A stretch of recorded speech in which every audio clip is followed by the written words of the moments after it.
Hi guys, this is Leela. Welcome back to my channel Leela Web Dev. In this video, we are going to learn another design pattern, that is login proxy design pattern. So this is one of the type in the proxy design pattern.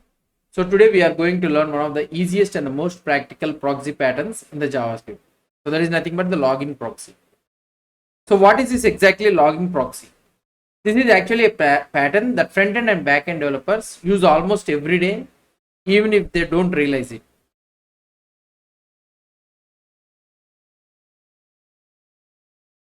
So let us understand what is this logging proxy exactly is. A logging proxy is a proxy that actually sits between the client and the original functionality. And what is this job is primarily it is tend to record or track the activity before forwarding the execution to the real function. In simple words, what I can say is the proxy observes what is happening and also logs some information and then allows this one to the original functionality to continue. Now, many people may be thinking that logging only means console.log or something like that. But in real application, logging can also mean analytics tracking, monitoring, telemetry, audit events, or performance tracking, something like this. For example, let's say that when a user clicks add to cart in an e-commerce application, companies may want to track which product was added, which user added it, what time the action has been happened, and which page that triggered that action. So, but we do not want the analytics code directly inside every business function because that makes the code very messy and also hard to maintain. This is where the logging proxy becomes useful. Let us understand the flow. Without a proxy, the user directly calls the business function, but with the login proxy, the request first go to the proxy layer. The proxy records the analytics or the logs information, and then it forwards the execution to the original function. So the flow becomes something like user action is been performed, then it will try to do the logging proxy, then it will go to the original function. Let us see some real front-end example or something like that. Suppose let's say that we have a simple add to cart.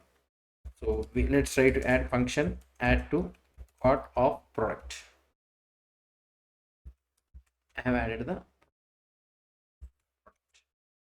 now in this add to cart product. So I will try to add console.log product.name, and here I can add it to cart. That's it. So this is a simple add to cart function. Let's assume that this is the logic. This function only handles the cart logic. Notice that there is no analytics here, code written here. This is very important because business logic should remain clean. Now let us create two analytics functions, one for the Google Analytics and another for internal company analytics.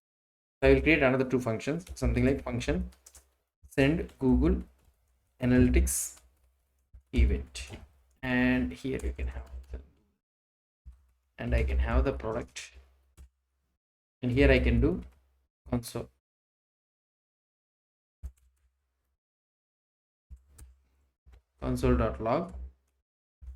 Google Analytics event sent. So this is our first one, and another one I will creating function send internal analytics of product. So this is another one, and I will do console.log of internal analytics event set. That's it. So these are the two events which we are having. Now we create the logging proxy for this one. So function login analytics proxy, and here you will get the function. So here what I will try to do is return function of product. You will receive the product here, and in this one I will try to have send Google Analytics of product. I will send the product here, and another one is send internal analytics, and also the product I will try to add it, and the last one is nothing but return function of product. That's it. So this is the thing which I want to add it. Now let us create the proxy function. So here I can have constant proxy add to cart is equal to analytics proxy of traded add to cart. That's it. Now here I want to add it. Say proxy add to cart of, I will send the name of iPhone. That's it. So this is the thing which we want to do. Now let's try to execute. The output will be something like here. If I try to show you the terminal function of node login. So here you'll be able to see the Google Analytics events and internal analytics events, and then last iPhone has been added to the cart. So this is how you'll be able to have, and finally iPhone added to the cart. So what happened internally? The proxy intercepted the function call, fired the analytics events, and then forward the execution to the original add to cart function. So this is the core idea of the logging proxy pattern. Now initially this design may look perfect, but there is one problem in this one. What if tomorrow another analytics system comes? Maybe Facebook Pixel, Mix Pixel, Amplitude, or something like that, some custom tracking events or something like that, if it gets. So if we keep adding, going on adding these all more if condition or something like that, or more analytics calls directly inside the proxy. So here inside the proxy, so like this, eventually the proxy becomes very large and difficult to maintain. So this also violates the open closed principle from the solid principles which we have learned it, because every new analytics system forces us to modify the existing code. So how do we solve this problem? Instead of hard coding the analytics logic here, we can make an analytics handler pluggable. So let us see the design. First, what I will try to do it is here I can have, or otherwise here I can have constant. Okay. Let's say here we are having this one, right? So Google Analytics event we are having it. So let's say that GA event is directly firing it. So now we are having the analytics event. So here I will try to send the user also. Okay. And here if user is logged in, then only it should be fired. So what is that one? Internal event should be fired. Here it should be fired. And now so here internal event. So I will try to have another one, something like premium analytics event. So function premium analytics. So here also I will try to send the product user.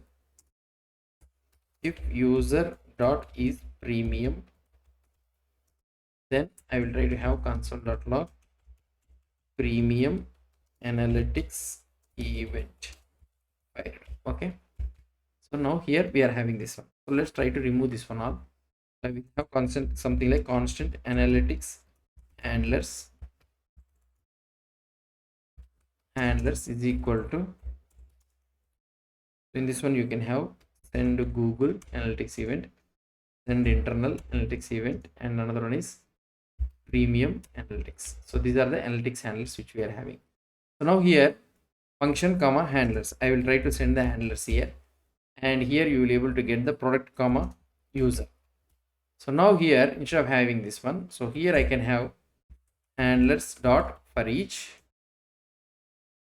of handler, I can have each in handler, and in this one I can do handler of